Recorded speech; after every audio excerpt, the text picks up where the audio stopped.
All right, so here's a more recent picture. This is within at least a year, so that's better than the one I had earlier, although I wish I still looked like that. So a little bit about me.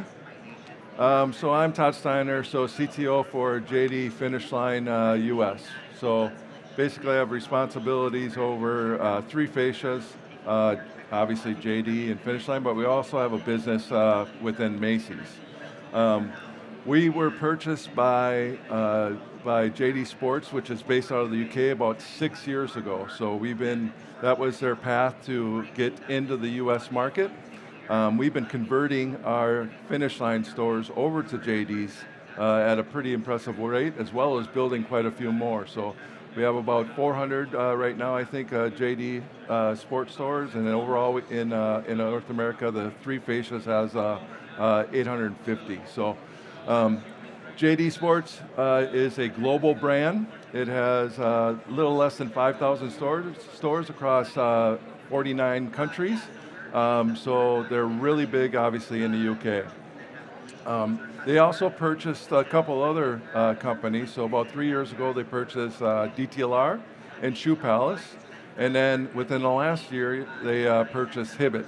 So from a footprint or a position in the US, they have a lot of things going on, which kind of leads into what I'm talking about, right? So we've been looking at how do we handle multiple DCs, multiple fascias, how do we stay nimble, right? So basically we've been, when I look at the three different companies that are within my realm of ownership, we have some different inventory rules. So I mentioned that JD and Finish Line, we're converting stores, so inventory moves a little more fluidly between those fascias. Our Macy's business stays very segmented. We cannot move inventory inside that. But anyhow, we needed a system that would allow us to be as flexible as possible with those items, right? So as it calls out here, we are very heavy on leveraging the stores to fulfill DTC. I think that's the general trend for a lot of people. We also have we also are building out 3 new DCs, or 3 DCs in total. We're automating all of our DCs. But as a rule, we want to be able to ship anything to anywhere at any time, which there's a lot of flexibility. So those are the rules our merchants want, obviously. So we have to find a system that will allow us to make that reality. I mentioned a little bit about the logical segmentation between the different fascias or banners. We also use logical segmentation between our retail and our DTC. So in our DC, we blend all the product to get a higher density within that DC, so we don't physically segment that out. And so there's a lot of value around that I'll talk about in a second. So a little bit around why did we choose Manhattan? So there's a couple reasons. Again, the nimbleness, from a technologist standpoint, looking at their whole strategy to move over to microservices, complemented exactly what we're doing. So we've already done a lot of work exposing our data through microservices and cloud-enabled technology. So plugging that into here was very straightforward, right? So that was one of the big things. The other big thing is, I mentioned, we wanted to have the ability to both handle, our order management handle both DTC fulfillment as well as retail. So again, we look at retail as what's in the stores and how we get there.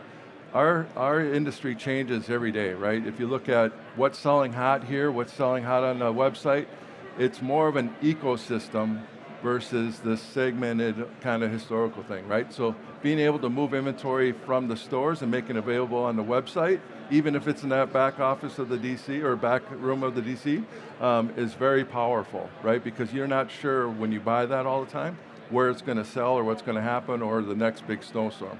So the way we handle it and having everything in that DC or in MAO allows us to be very nimble, whether we're moving it from fascia to fascia, banner to banner, or DTC or to retail. a little bit around unified inventory, right? So the way we look at inventory, so historically everybody knows and they look at physical inventory, which is what our merchandise run off of, right? And then you have your financial and the value of that, which our financial systems are running off of.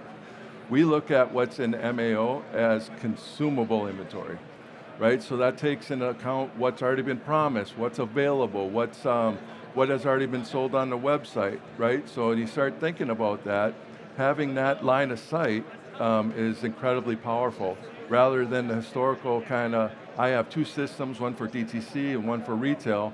I have to look in multiple places or merge them together. Merging them together gives you visibility, but it doesn't give you the ability to move that around and expose that in a way that you can act on it in a store or a DC. Let's see. And then, so the other piece is around analytics, and the tooling that we get from Manhattan has been incredible. And then the final thing is actually Manhattan has been a partner of ours since before me. I think Bobby might be the only one that remembers the start of it. He's been around for a while, but so going through that, we've gone through two big implementations with Manhattan. One was a 2012 version. It took a bit of effort. Manhattan was right there with us. And then this last one, which was much smoother, but there's, whenever I needed help or I needed someone to assist on things, they're a call away. So there's a lot of help there, right? And then, what did we learn, right? So you look at that, you look at where you need to be, right? Again, we are all maturing. You look at what inventory is basically the brains of omnichannel or unified commerce. So if you're going to be able to expose it or change how you're going to support your customer, you have to have that visibility and you have to have the levers to move things around. So definitely learn that. Definitely learn that there's a lot of flexibility to basically test, learn, test, fail, adjust, etc. So we've done quite a bit there. The other thing is, we missed one. There's also the discussion around what's next for JD.